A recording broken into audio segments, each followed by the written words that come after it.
Hi guys, this is Mark. Sa video ito, i-share ko sa inyo kung paano ako naging bus driver dito sa Japan. So marami na kasi nagtatanong sa akin kung paano nga ba nag-apply. Saka may mga tanong din na kailangan ba talaga na magaling ka mag Nihongo or Japanese. Yung level ng Japanese mo is mataas. Saka yung madali lang ba ang trabaho o mahirap? Mga naranasan ko na challenges as driver sa Japan. So, tara, pag-usapan natin.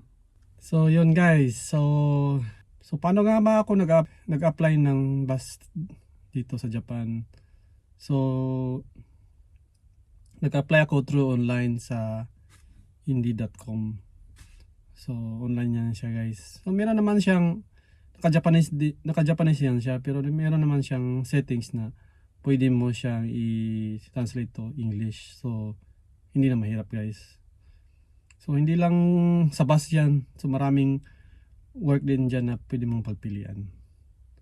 So, pag naka-apply ka na guys, submit mo yung information mo, saka tatawagan ka nila. Tatawagan ka during then sunod naman yan is yung interview. Sa interview guys, natanong nila kung may experience ka ba sa pagdadrive ng bus, or sa mga truck, yung mga lalaking sasakyan, ilang taon ka drive ng sasakyan.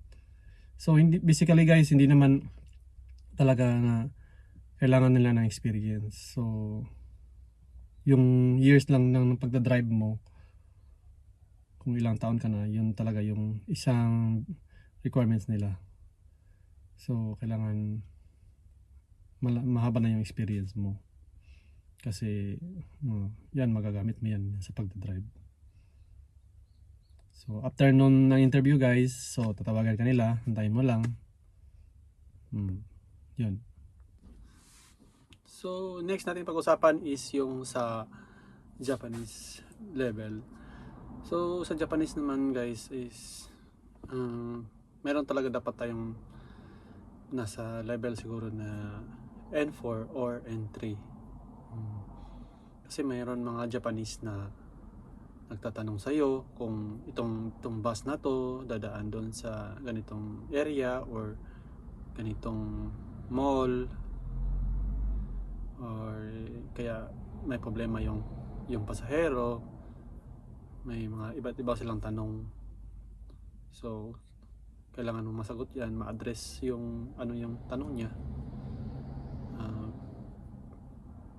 Tapos din sa trabaho din, yung mga nakakausap ko dito, yung mga boss o kaya yung mga sa office, kung magra-radyo ka na kunyari may mga problema, kailangan mo din yung level ng Nihongo mo is maintindihan din nila. So yun guys, yun yung talaga doon. Kaya kailangan talaga. So yun guys. So wala naman report na ginagawa namin dito. So hindi siya need talaga. Siguro kung karoon naman ng problema. And then guys, madali lang ba o mahirap yung trabaho?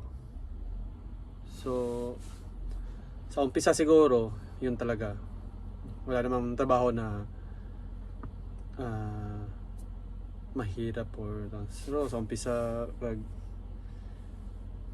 nag-adjust ka pa sa trabaho, yun lang.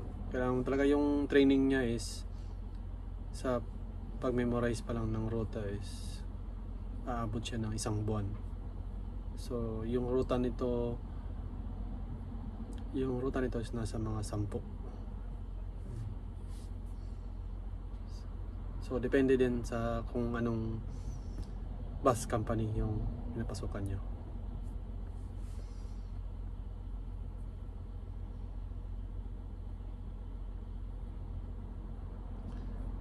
So yun guys. So sana may natutunan kayo sa video na to.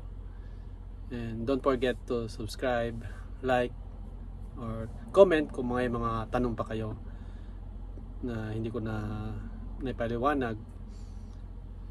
So comment down below lang guys. Sasagutin ko yan. Maraming salamat po.